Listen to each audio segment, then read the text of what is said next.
Flamengo correndo o risco de jogar a partida do Campeonato Brasileiro sem 12 atletas. Para completar, te atualizo também sobre Pedro, que volta a fazer atividades no campo com a camisa do Flamengo nessa quarta-feira. Tem ainda as últimas do mercado, bastidores, finanças e muito mais. Fala aí pessoal, sou Jorge Nicola, bem-vindos a mais um vídeo do canal. Sem perder tempo, pedir para deixar like, se inscrever no canal e ativar as notificações.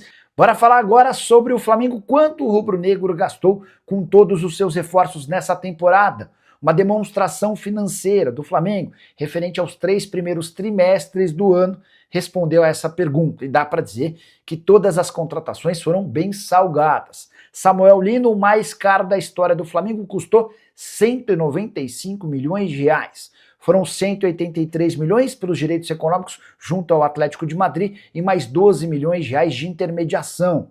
Carrascal foi comprado por 107 milhões de reais, 94 milhões com direitos econômicos e 13 milhões de reais de intermediação.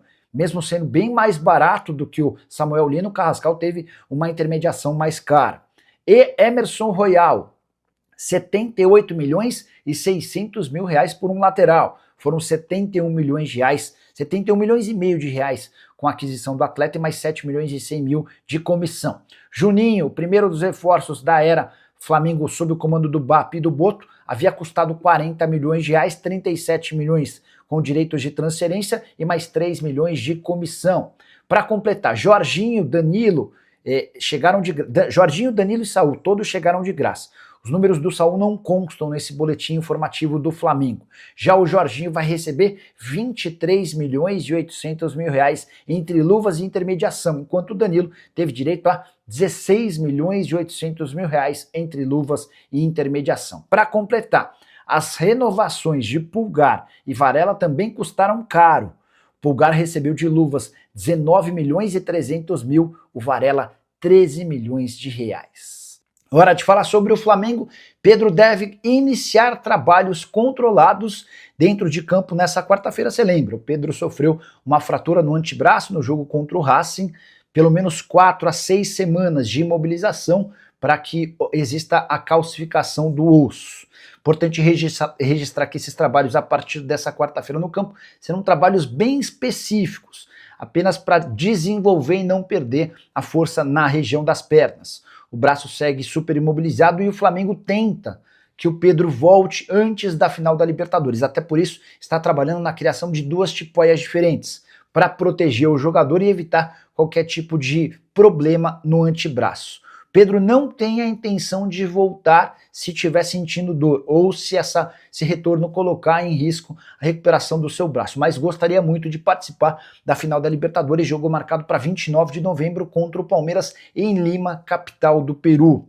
Só para registrar que o Flamengo ainda não terá Léo Ortiz no confronto dessa quarta-feira contra o São Paulo na Vila Belmiro. Ortiz fez muita força no tornozelo que já estava machucado na partida contra o Racing e será poupado. Carrascal sofreu um edema, mas também um estiramento na costela direita e deve precisar de mais do que os 2 jogos inicialmente previstos. É um Flamengo com algumas mexidas para a partida contra o Tricolor. O rubro-negro não pode perder pontos sob o risco de ficar mais distante do Palmeiras. Hora de falar sobre o Flamengo, que pode disputar a partida do Campeonato Brasileiro com 12 desfalques. Você sabe que Palmeiras e Flamengo, por terem um jogo a menos em relação aos demais, vão usar a próxima data FIFA para entrar em campo. Jogo do Flamengo contra o Sport na Ilha do Retiro em 15 de novembro, jogo atrasado da 12ª rodada. Pois bem, o número de 12 desfalques tem a ver com lesões e também convocações para seleções. Alexandre e Danilo estão convocados para a seleção brasileira. Carrascal, que está machucado, foi convocado para a seleção colombiana. Dá para dizer que o Plata também já foi chamado para a seleção equatoriana.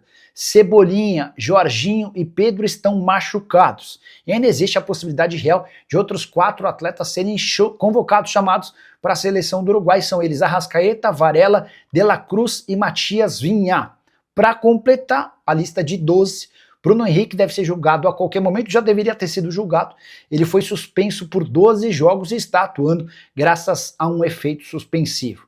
Só para lembrar, o Flamengo hoje está atrás do Palmeiras 1 ponto e não pode desperdiçar qualquer ponto na caminhada para buscar esse título brasileiro. Hoje chegaram a especular que o Endrick foi alvo de uma consulta do Flamengo. O Flamengo busca um centroavante já há algum tempo e teria sondado o staff do Endrick para perguntar: vocês topam? A gente pode conversar sobre um empréstimo, até porque o Endrick já se sabe não vai ficar no Real Madrid, ele vai ser emprestado nos próximos 6 meses, nos 6 meses da temporada, na segunda parte da atual temporada lá na Europa, né? Eu consultei uma pessoa do staff do Endrick, e a pessoa garantiu que não houve consulta, e mesmo que se tivesse, ele acabaria descartando a possibilidade de jogar no Palmeiras. O cara super identificado com o Verdão, descartaria a possibilidade de jogar no Flamengo. O cara super identificado com o Verdão, não tem por que aceitar uma proposta do Flamengo, faz parte do projeto Voltar ao Brasil, enfim, aquela coisa toda que vocês já estão bastante habituados. Beleza? Nicola, o Flá pode contratar um camisa 9 já pronto, caso o Pedro não jogue? Não, Wanderson, janela de transferências fechou, né?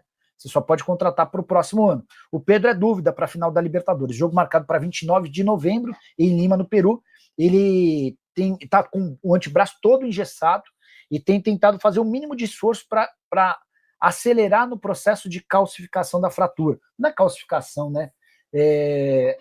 Depois eu tento lembrar a expressão, mas tem um termo para calcificação, para que a fratura seja sanada, esse problema seja sanado, tá bom?